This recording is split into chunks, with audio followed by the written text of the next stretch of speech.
Welcome to the Olympus Report, demigods, monsters, and gods alike.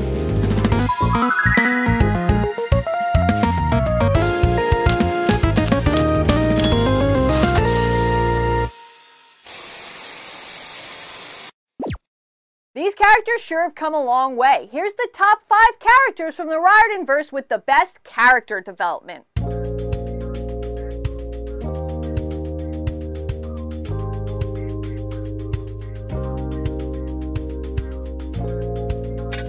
Number 5, Grover Underwood. No one can deny that Grover wasn't always a loyal friend and tried to be the best satyr he could be, always doing the right thing. But that's not to say he hasn't come a long way. I think it's put best by Percy in the Chalice of the Gods. It used to be a rare day when Grover volunteered to go first through dangerous territory. I was too impressed to argue. Look at my old friend, taking charge and kicking grass. Sometimes I forgot he wasn't a scared junior satyr protector anymore, but a scared Cloven Council elder.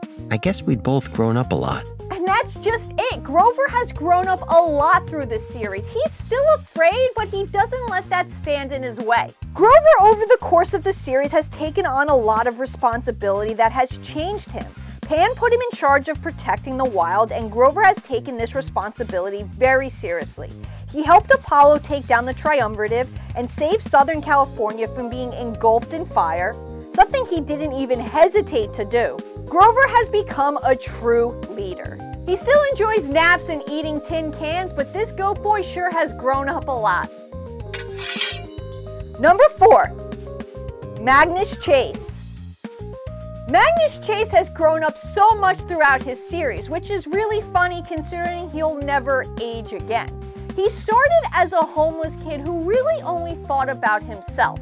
Not to say he was selfish, because he wasn't. He cared about his friends, but he wasn't interested in saving the world. Even after getting to Valhalla, all he cared about was finding a way back or finding his mom. Over the course of the story, Magnus's friends, Jack included, change him.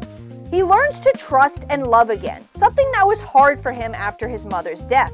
In book 1, Magnus ran away from responsibilities, and if we're being honest, he was a little bit whiny. But by book 3, Magnus is ready to sacrifice himself for his friends and the sake of the 9 worlds. He's scared to face Loki, who wouldn't be, but he doesn't let that stop him.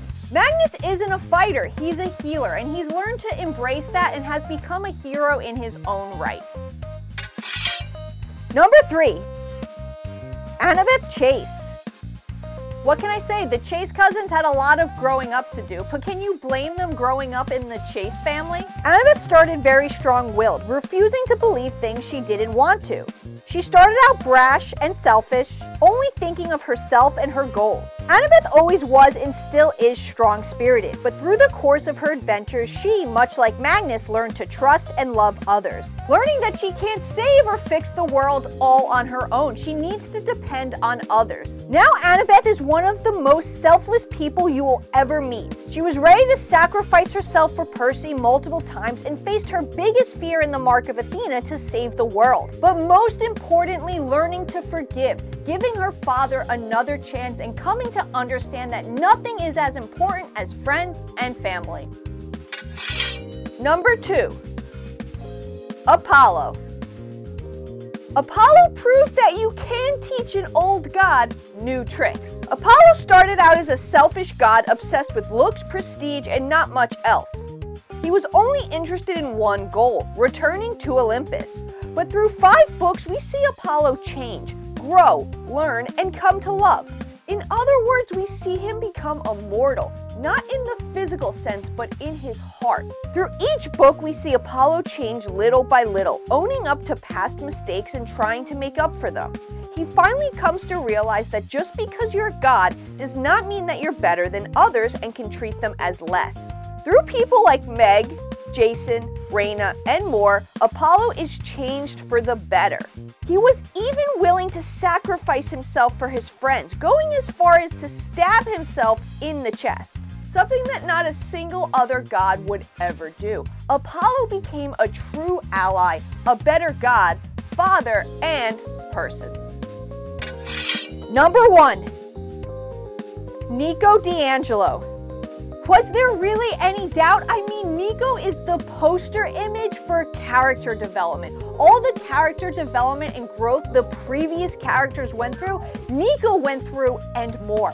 I don't think there's a character in the RiordanVerse that has had more ups and downs than Nico DAngelo. He started out as a happy-go-lucky kid and then lost the only person who loved him as him, his sister Bianca. Then Nico spiraled, isolating himself, being consumed by hate, revenge, and an evil ghost. But Nico learns to forgive and put himself back on the right path. He does the right thing and helps save Camp Half-Blood not only once but twice.